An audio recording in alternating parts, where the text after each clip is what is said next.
Hello, I'm Thomas K. Carpenter, author of over 60 books, including the 100 Halls series, which is about a modern magical university.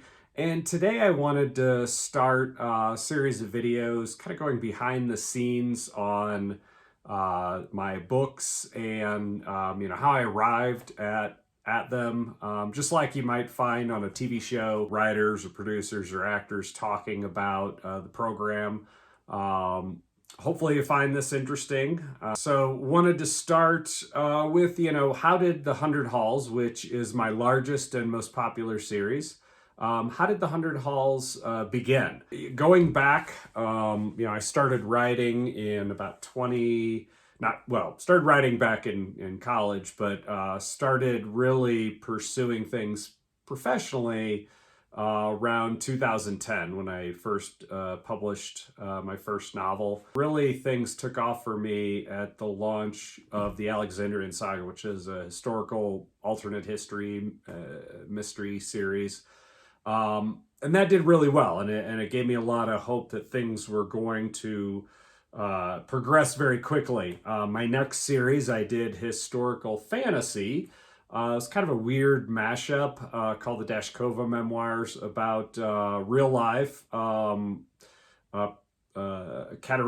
Dashkova and her adventures, a young Ben Franklin, a lot of Slavic myths, stuff like that. I personally love the books. There's a niche audience that really loves them, that when they find them, they devour them beginning to end. But it definitely didn't have the impact that the Alexandrian Saga had.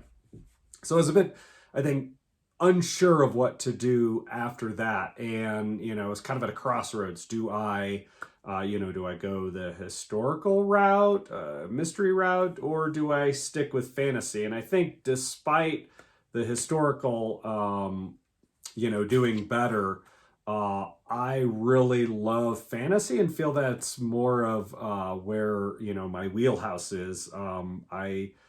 That's most of what I read, and it really helps me flex my imagination. So if I'm going to write fantasy, is this like a big epic fantasy? Is this what kind of book is it? And, I really thought about what are those things that I like about fantasy or love about fantasy and want to do that. You're your first reader. If you don't like it, it's probably not going to be good. Some of the things I love are things like, Name of the Wind, at the university when Kavoth is, he's doing some alchemy stuff, and, Patrick Rothfuss gets into a lot of the details of, the specifics of it. I know a lot of fantasy readers like that, aspect of them. I also love a good training montage. I like the weird uses of magic, the kind of, of course there's, battle and attacking and power and all that, but what about the niche things you do with magic? And that's really what sort of led me to looking at a magical university. And the very early version of this was very rough.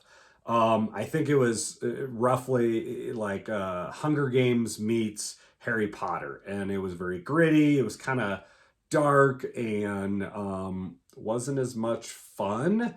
And I didn't write a lot of it, but in little kind of early chapters I just didn't like it, and so I had to scratch that completely.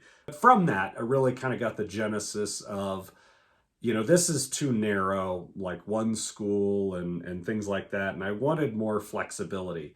And so I was looking at, how do I expand that? So I really thought, well, what if rather than one school, like each school taught its own majors? And, that was really where it went from, the kind of singular building to a vast city with lots of different halls. And then, how does that work and things like that? And I really loved the idea because it allowed a lot of, if I was going to write a lot of books in it, and I really wanted to tackle something that was much bigger than just a series, then having, multiple halls would allow me a lot of different avenues, different storytelling to take on.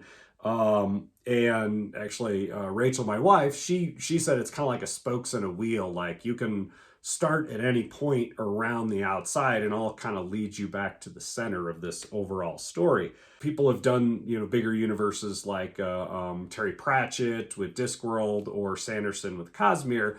That's kind of the direction I wanted to go. So after that, I, really had to figure out who are the main characters? Who am I telling these stories through? I definitely did not want any sort of chosen one story. I didn't want, the prophecy to tell them that, they're the ones and they have to solve it. It really had to come from them.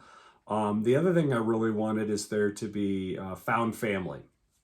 I always love that aspect of, whoever it is, whether it's the hobbits from Lord of the Rings or, the Nine Finger Logan from Joe Abercrombie with, even though they're a dysfunctional team, they do kind of come together. I love that aspect. That's where I got Ari and Pi, and I wanted to start with these sisters and give them, they're the basis of where the story was come from. Pi came pretty quickly. Like I wrote her first chapter of her going to meet Radislav. It pretty much was dead on first draft, and for whatever reason, and I don't know why, but when I had other people read those early drafts, they all said, "Yep, this is great. Love Pi. Everything's good." The early Ari chapters were not so much. I would write a version, give it to Rachel, who was my first reader at the time, and she would say, "Nope." And I trust her judgment in reading and kind of understanding. There was no hook to it. There was no reason why we cared about Ari right away, or were at least interested enough to go further.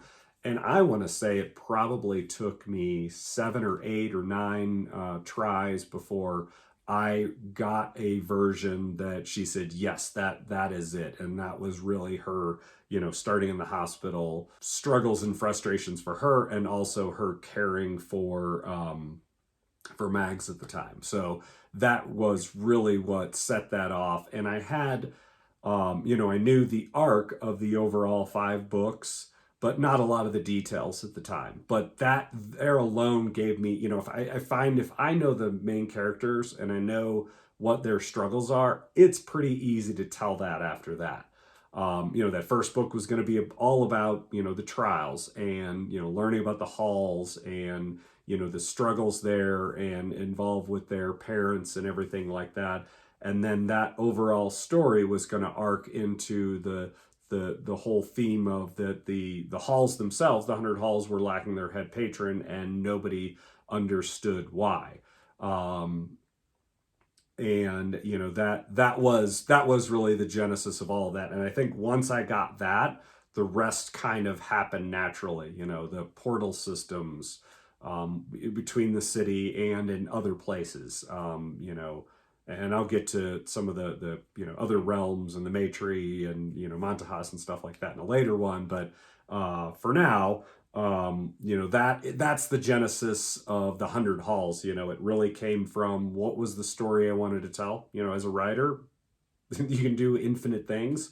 But that is how I specifically got to the beginning of this story, which was the beginning of the 100 Halls. So I hope you enjoyed that. Please let me know in the comments if you have further questions, anything else you'd like me to talk about. I'm going to continue to do this kind of behind the scenes videos. And of course, please like and especially subscribe.